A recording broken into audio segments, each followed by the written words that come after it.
I love talking to coaches. I love it even more after a 2-0 start because you guys are usually in a good mood. We got Lincoln Riley joining us this morning. How are we doing, Coach? We're doing good, Danny. Good to see you. It's great to see you, too. The 2-0 start, it's been great. We're just looking at some of the numbers off the charts. I know the competition is going to get a lot tougher as the season goes on. You get into conference play, but how pleased have you been with the execution so far early? I think the guys have done a good job. It's been great in the first couple of games to be able to play so many players on our roster, both offensively, defensively, and on special teams. I think it's been a great evaluation tool for us as we get into, kind of the meat of our schedule. We get into the Big Ten play to be able to see all these different guys perform. And like everybody, I mean, we're excited about some of the things we've done. We've got a lot of improvement to go, but certainly off to a good start and looking forward to our first, Big Ten road game. We've seen a lot of quarterbacks across the country, new starters. You have a new starter for this season, but he did get to play a lot last year, played a lot at UNLV. How much did him getting to play at the end of last season help him in your system, make him more comfortable as you've gotten into this one? I think it was very important. Jayden played pretty well for us at the end of last year. We went 3-1 with him, and he really gave us a chance to win all 4 of those games that he started. And I think he's just continued that momentum into the offseason. He's more confident in what we're doing offensively. I think in himself as a leader, being a quarterback and having to understand all the situational aspects of the game is something that I think he worked a lot on during the offseason, and we've seen that here the first couple of weeks. So he's been a steadying presence for us and just needs to continue to stack up as many routine plays as he possibly can. He's done a good job of that up to this point. He's got some weapons to work with, too. Makai Lemon is somebody that really started to show some signs last year, and I think he's got potential to be one of the top wideouts in the entire country. And a lot of guys get a lot of attention. I think he's kind of flying under the radar. How good do you think he could be? How good do you think your wide receiving core in general stacks up against some of the best out there?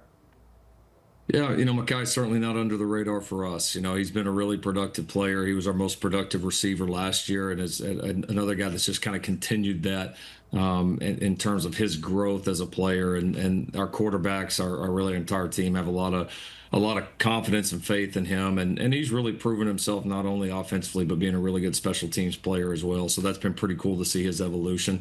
We like our receiving core. We've been able to get a lot of different guys involved here in the first couple of weeks. I think we've been able to create some depth that we know we're going to need going through this Big Ten schedule, but we feel like we've got some playmakers out there that give us some advantages every time we step on the field.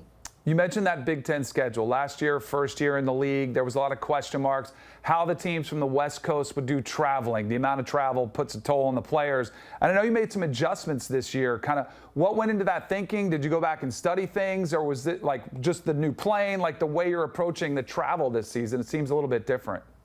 Yeah, I think, Danny, the biggest difference for us has just been really the entire week. We were able to get back on a schedule that was a little bit closer to what, we all did when we were at Oklahoma in terms of just how the entire week's laid out, which we think leads us to being a little bit, more fresh and more prepared, especially when you do have this travel. It is different, these different time zones, getting back and forth, all of that. And so we've made a few changes in terms of the actual direct travel, but I think our bigger changes are on how we lay out the week for our guys, how we practice, how we recover, and we're excited about those changes, excited to put them on display. I know you made a change to your strength and conditioning staff this offseason, pretty late in the game. With the new staff there in place, new offseason training program, have you seen the returns yet to feel pretty good and better about your team physically? I'm excited about the improvements that we've made there. As you said, it was a late change. Coach Tremaine Carroll came in, had a couple of months with our team. I thought he and his staff did an outstanding job, not only in the training but just the discipline of our guys on a day-to-day basis. And that was, we felt like that was something that was needed to help us continue to take the next step in our program. And so I think our guys did a great job of buying into it. All of that's going to get put to the test now. That's the beautiful thing. Is we can hype up or speculate or do whatever we want, but now it's all going to be settled on the field, and our guys are going to get a chance to go prove how good of a move that was. No doubt. When you look at the overall picture of college football. One thing I wanted to ask you about, because I'm curious to know from an offensive mind, we saw the helmet communications in there for a piece. Have you kind of evolved in the way you've utilized it? Has it been pretty much what you thought, that ability to communicate with your quarterbacks? I think it's been pretty expected. I mean, I know a lot of us last year when this was coming into the fold, we all communicated with people that we knew in the NFL to try to get a feel for, what this would be like. And I think it's been pretty steady. I think honestly, the bigger change, in my opinion, has been the use of tablets and live video in game. I honestly think that's changed the game probably more than people realize. And you go from the NFL obviously has the still shots. We had nothing. You just had to rely on just what you saw on the previous play, chart it, remember it, all of that.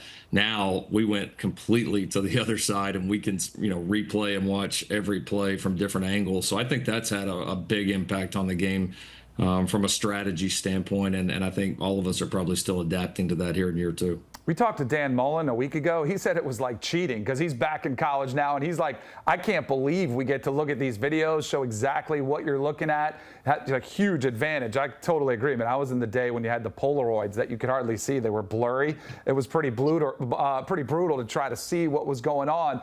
I want to ask you something, because I've noticed with the trend of quarterbacks that it almost becoming a requirement to have a quarterback who can run the football. Is that the way you see it when you evaluate? And Jayden's no different. He's pretty mobile. He can get it done in the ground game as well. Is the day of the passing quarterback, like the pure pocket passer, is that something that is a dinosaur that we're going to see as an extinct breed? I think it's going to continue to get more and more rare. I think a guy's going to have to be so good from the pocket to justify not having somebody that can move or at least be a threat to the defense. That I just think the margin for error for those guys is just so different. So, yeah, I think the game has changed a lot. I mean, the game at our level's changed. The game at the NFL level's changed a lot, especially the amount of time that those guys have with their players. So I do think you're going to continue to see more athletic guys. And in the past, it was all, well, you had to be, 6'2 plus and be able to throw the ball and read defense and all that. And, obviously in the last several years, we've seen a lot of guys succeed, with smaller quarterbacks, which brings at times more athletic guys into the fold. So, we certainly, look to recruit guys that have some athleticism. I never want it to be the first thing that they do, but I definitely want to have that tool at our disposal. No doubt. When you look at Purdue and you look at them with a new staff, a lot of turnover on the roster itself, I think they have 54 new players. Have you seen enough yet in 2 games? Do you still go back and study what Barry Odom was doing last year? How does that preparation evolve for you as you're getting ready for this opponent early in the season? Yeah, it's a little bit of a mix. It's nice that we've been able to at least see a couple of games, especially like you said, from a personnel standpoint. This day in college football, you can be coming up and play a team that has like no returning starters, and as you said, 50 plus new players. And, it's unique to try to grab individual film for those guys from all the different places that maybe they transferred in from. So, it's good to be able to have a couple of games under our belt. We've certainly studied a little bit of what they did at UNLV, but this is a different group, a different set of skills that they're working with. But to give them credit, I mean, they've done a great job. Teams played well here in the first couple of weeks. They played really good defensively, and looks like some of the new guys that they brought in have really came in and made a strong impact for them here throughout the first couple of weeks. There was a popular topic this week was the transfer portal window. I think every coach was like, just give us one. Like, we don't need 2 windows.